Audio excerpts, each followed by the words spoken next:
Welcome to Sheela kitchen అండి. ఈరోజు ఈ చేపల పులుసు రెసిపీ మీతో అయితే షేర్ అయితే చేసుకుంటున్నాను. దీని ప్రాసెస్ ఎలా చేశానో చూపిస్తానండి.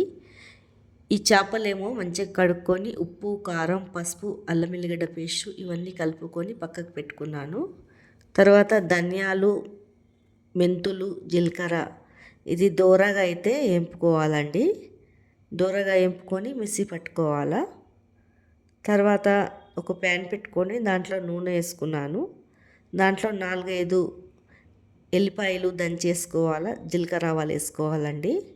ఇవి కొద్దిగా డీప్ ఫ్రై అయిపోయాక ఒక ఆనియన్ కోసుకోవాలండి పెద్దది. తర్వాత ఆ ఆనియన్ అయితే దీంట్లో వేసుకోవాలా. వేసుకున్నాక డీప్ ఫ్రై అయితే ఆనియన్ చేసుకోవాలండి. టేస్ట్ అయితే చాలా బాగుంటుంది కర్రీదైతే. వేడి వేడి అన్నం వెంబడి తిన్నా, రాగి సంగడి వెంబడి తిన్నా చాలా బాగుంటుంది. 1-2 టమాటాలు అయితే చిన్న చిన్న ముక్కలు కోసుకొని వేసుకోవాలా. తర్వాత ఇవి అన్నీ మగ్గనియాలండి, మంచిగా బ్రౌన్గా రావాలా మొత్తము. అప్పుడే కర్రీ అన్నీ టేస్ట్ వస్తుంది. చూడండి, ఇలా బ్రౌన్గా అయిపోయాక ఈ చేపలు అనేది దీంట్లో వేసుకోవాలా. వేసేసుకున్నాక కలబెట్టుకోవాలండి, ఇరిగిపోకుండా కలబెట్టుకోవాలా. ఇప్పుడైతే ఫస్ట్ అయితే వేస్తున్నాం కదా, అందుకే అయితే కలుపుతున్నాను ముక్క ఇరగకుండా. తర్వాత ఒక నిమ్మకాయ సైజ్ అంతా మనం చింతపండు ఎంత తింటామో అంత అయితే నానబెట్టుకున్నాలండి. దీంట్లో పులుసు వేస్తానికి మీరు పులుసు ఎంత తింటారో అంత చింతపండు సైజ్ చూసుకొని నానబెట్టుకోవాలా. చూడండి, ఇవిలాగా కలిపి మంచిగా ఉప్పు, కారం పట్టేటట్టు కలుపుకోవాలండి.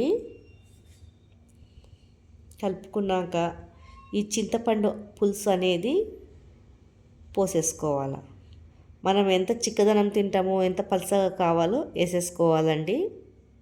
వేసుకున్నాక మంచిగా కలబెట్టుకోవాలా.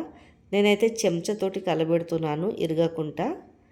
ఇట్లా బట్ట పెట్టుకొని కిందికి పైకి చేసుకున్నా కూడా మంచిగా ఉంటుందండి. కానీ నేను మెల్లగా కలబెడుతున్నాను ఇరగకుండా. చూడండి, ఇలా దీన్ని ఉడకనియాలండి ఒక 10 నిమిషాలు. తర్వాత కలమాకు వేసుకోవాలా. విజ్జిగా జర్రసేపట్లో టేస్టీగా అయిపోతుంది. కొద్దిగా ఉడికినాక ఈ మసాలాలన్నీ దీంట్లో వేసేసుకోవాలండి. వేసుకున్నాక మెల్లగా కలబెట్టాలా, ఎందుకంటే చేప ముక్క ఇరిగిపోనియొద్దు. చూడండి, ఇలా చేసుకొని మెల్లగా కొద్దిగా ఒక 5 నిమిషాలు మసాలా వేసినాక ఉడకనియాల. చూడండి, ముక్క ఇరగకుండానే మెల్లగా కలుపుకోవాలండి. ఏ ముక్క ఇరగది, ఇలా కలుపుకోవాలండి.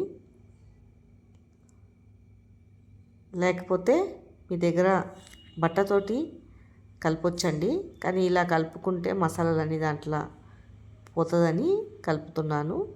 బట్ట పెట్టి ఇలా చేసేసుకోవాలండి కలపకుండా. టేస్ట్ మాత్రం చాలా బాగుంటుంది చేపల పులుసు.